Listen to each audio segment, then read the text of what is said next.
मोदी जी, अखबार में कोई अच्छी खबर छपी हुई है या यूं ही जी अखबार लेकर खड़े हुए हो? 2 घंटे हो गए तुम्हें अखबार पढ़ते पढ़ते, कम से कम अखबार पढ़ने का मौका दूसरे को भी दो, या फिर जोर जोर से अखबार पढ़ो। सोनिया जी, मैं तो कहता हूँ आप अपनी दुकान पर ये अखबार मंगाना ही बंद कर दो, या फिर अखबार पढ़ने का सबको बराबर मौका मिलना चाहिए। लालू जी, मैं किसी को अखबार पढ़ने से मना कर भी तो नहीं सकती। ये बताओ, अगर आप 1 घंटे तक अखबार पढ़ोगे तो मैं क्या आपको मना कर दूंगी? अगर मैं आपसे अखबार पढ़ने को मना करूंगी तो आप मेरी दुकान से सामान लेना ही बंद कर देंगे। ये तो अखबार पढ़ने वाले को खुद सोचना चाहिए कि मुझे कितनी देर अखबार पढ़ते हुए हो गई, दूसरे को मौका दे पढ़ने का। लालू जी, भड़काते बहुत हो सोनिया जी को, आग में घी डालने का काम करते हो आप। ये बताओ, मुझे अखबार पढ़ते हुए कितना वक्त हुआ है? अभी 15 मिनट भी नहीं हुए आए हुए मुझे। तुम तो पूरा पूरा दिन सोनिया जी की दुकान पर बैठे रहते हो, तुम तो किसी भी वक्त अखबार पढ़ लोगे। मुझे तो काम पर जाना है। सोनिया जी, मैं भी कहता हूँ कि अखबार मंगाना बंद ही कर दो अपने इस किराना दुकान पर। मोदी जी, इस अखबार के सहारे तो थोड़ी बहुत बिक्री हो ही जाती है मेरी दुकान पर, नहीं तो मेरी दुकान पर सामान खरीदने के लिए कौन आता है? जो अखबार पढ़ने के लिए आता है वही थोड़ी बहुत सौदा खरीद लेता है, सामान खरीद लेता है मेरी दुकान से।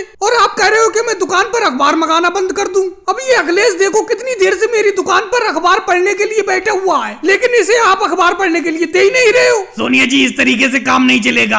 आपको अपनी दुकान पर कुछ कड़े नियम बनाना होंगे। मेरा कहने का मतलब है कि जो भी आपकी दुकान पर अखबार पढ़ने के लिए आए उसकी समय सीमा निश्चित कर दी जाए, यानी कि एक व्यक्ति सिर्फ एक बार में 10 ही मिनट तक अखबार पढ़े। लो, योगी जी भी अखबार पढ़ने के लिए आ गए, अभी मोदी जी से अखबार नहीं छूटा है। मैं तो सोच ही रहा था कि मोदी जी अखबार पढ़ते होंगे, अखबार मुझे मिलेगा ही नहीं जल्दी पढ़ने के लिए, क्योंकि एक सोनिया जी की दुकान ही है जहाँ पर ये अखबार गाँव में आता है, ना तो गाँव में किसी के यहाँ पर अखबार आता ही नहीं है। मोदी जी, जल्दी तो आप अखबार पढ़ने के लिए दोगे नहीं, कुछ चर्चित खबरें ही बता दो क्या आई है अखबार में। योगी जी, कोई खास खबर नहीं छपी है आज के अखबार में, बस अपने देश के कुछ इलाकों में बाढ़ की खबरें छपी हुई हैं। वैसे सोनिया जी, ये अखबार कितने रुपए महीना आता है आपकी दुकान पर? सोच रहा हूँ एक अखबार मैं भी मंगा लिया करूँ रोज। मोदी जी, आप अखबार मत मंगाना, कह देती हूँ आपसे, नहीं तो मेरी किराना दुकान पर कोई अखबार पढ़ने के लिए नहीं आएगा। सब आप ही के पास जाएंगे अखबार पढ़ने, और कोई मेरी दुकान पर आएगा नहीं तो मेरी बिक्री भी नहीं होगी। और भाई लोगों, वीडियो को लाइक करो, चैनल को सब्सक्राइब करो।